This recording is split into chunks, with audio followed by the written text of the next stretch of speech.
حوض. تمام. ادي كده الازازه معانا اهي بالشكل ده كده. هنخرمها بالمسمار زي ما انتم شايفين اهو. تمام. انا عم بحاول اعملها لكم على الحوض علشان تشوفوها. كده احنا خرمنا الازازه بتاعتنا. هنيجي بقى نستعملها ازاي؟ بصوا بسم الله.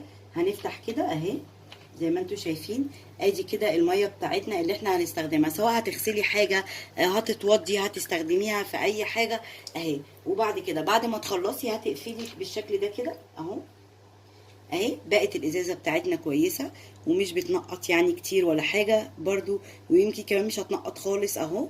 وهتفضل معاكي تستخدميها طول الوقت، علشان نبقى عارفين، نبقى عاملين حسابنا يعني ان الميه لما بتقطع. انا حبيت اشارككم بالفيديو دوت علشان شفته بصراحه وعجبني جدا. يا رب الناس اللي تكون الميه بتاعتهم مقطوعه يشوفوا الفيديو دوت ويستفادوا منه. ويا رب اكون فدتكم النهارده، بس مش محتاجه غير دعوه حلوه. وباي باي.